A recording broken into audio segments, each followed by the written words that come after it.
but all good now, I think. So wanted to do a little live video today, just running through a couple of bits on how to manage your load in the gym in regards to your weight and your volume. So a few times people come to me and they say sort of, I'm doing 10, 12, 15 reps.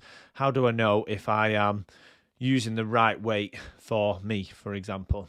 So a good rule of thumb, now this doesn't mean you have to take this as verbatim every time. It's just a good way to follow to see how you're progressing week on week. And what we do with clients quite a lot of times to give them some understanding on how they're progressing strength wise, and then to manage that load effectively on their own as well. So one we use quite frequently is the double progression method, which is setting a rep range within a certain number of reps.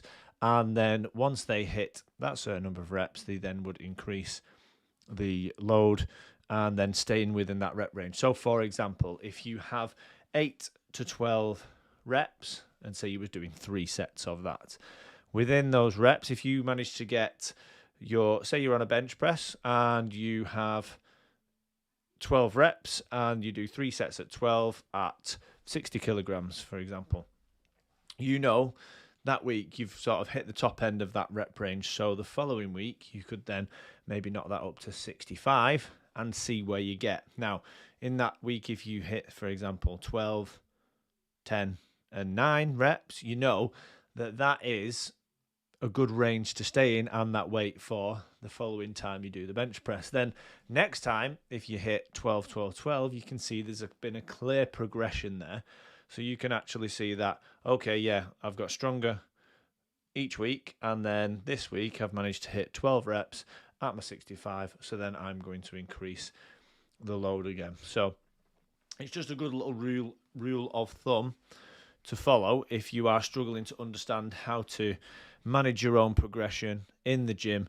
Now we are all back training again, because if you aren't generating the correct stimuluses to create hypertrophy for your muscles, and we get a lot of people who come to us who say they want to tone and lose body fat. Now toning is basically wanting to build muscle mass. So if you wanted to build muscle, you need to do the correct sets and rep scheme with the right load in order to create that muscle growth. So by following this sort of plan, staying within that range, that you're going to be hitting the correct number of reps with the right load for you, and then making sure you're progressing in that double progression method once you hit that sort of 12, 12, 12 with your 3 sets, for example. Another good way is to make sure you're managing your intent, so the intent of your exercises. So make sure you're focusing on the muscles that you are actually trying to work. So for example, if you are making sure you're focusing on your bench press, you're retracting your shoulder blades so they're touching the bench, which you're elevating your chest, so you're getting a good squeeze through your pecs, making sure you're not feeling it too much through the shoulders, so you've got that bar in the correct place. Same with things like a squat, for example. You're making sure you're trying to spread the floor apart. So imagine you're stood on a towel, for example. You're trying to spread the floor. That engages the right muscles, so you've got your feet in a comfortable position for you. Everyone's slightly different, so you're going to want to be in the stance that gives you the most optimal position to hit the best range of motion for you.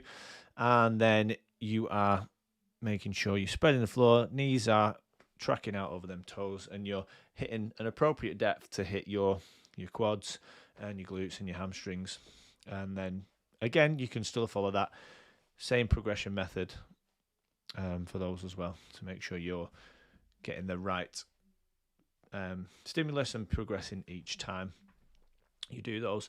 So yeah, focusing on that intent of the muscles working, so you're making sure you're feeling like the muscles are activating and working. A lot of the times when we do exercises like pulling exercises with clients, they struggle to maintain correct form, especially on things like a seated row, cable row, or a lat pull down, to retract the scapula, get that in the right place. So pulling your shoulder blades together to make sure you're hitting the lats and the appropriate muscles we need to work. So sometimes what we do as well is we break that down to make it a little bit simpler. So a really good way is to have yourself, if you imagine yourself, you're doing a lat pull down, you've got them arms up nice and straight, just doing a scapular retraction. So that means you're pulling your shoulder blades together and releasing. That's the first part of the movement we want to do. You'd notice your chest would come forward and elevate and then return back to that start position.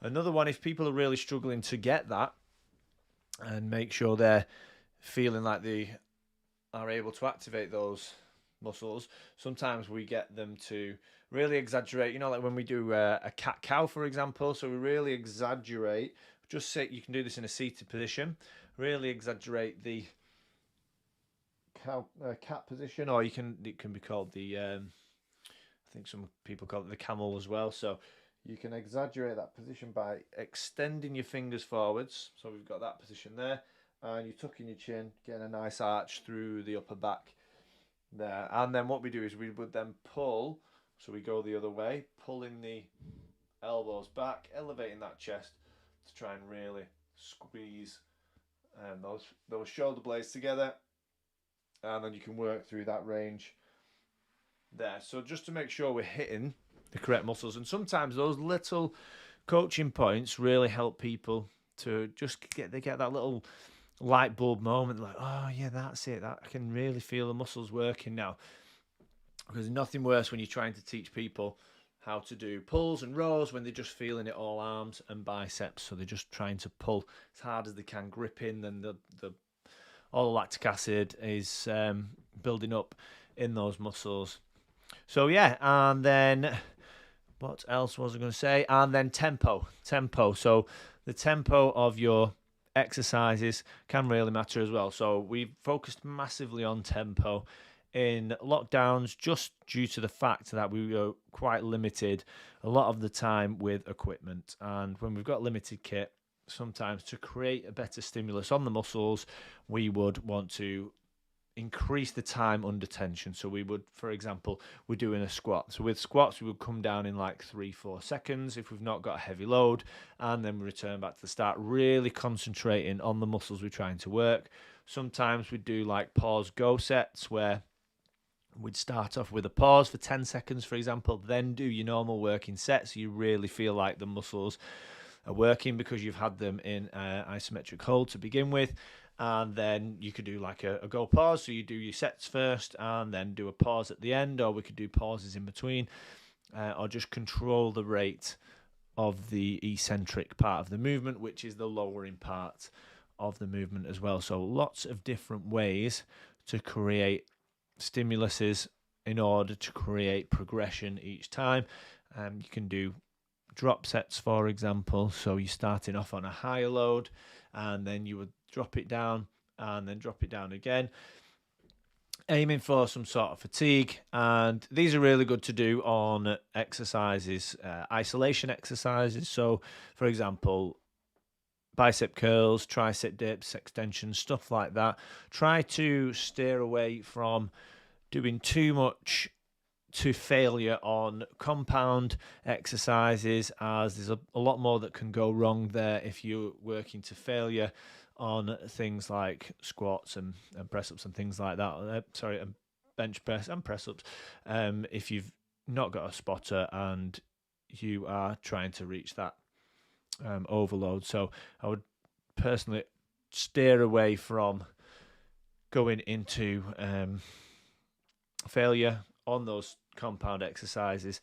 Focus more on your isolation exercises for failure. And that's pretty much it. Has anyone popped any comments on there at all? Let me just double check. In fact, no, because I can't see comments because I'm streaming on multiple platforms. But let me just double check super fast to see if anyone's popped anything on Facebook. And then if they've not, I will call it there. Can't see anything on there. No worries. All right, so that's it, guys. Thanks very much for watching. If you're watching this back and you would like to make a comment below, then brilliant. I'll try and reply to you if you have any questions on your training, or if you would like me to go into any more detail in the future on your nutrition, or any other things regarding your health and fitness. I am more than happy to do another live video, a bit of a Q&A to discuss that in a little bit more detail. But that's it. See you later, guys. Ciao for now.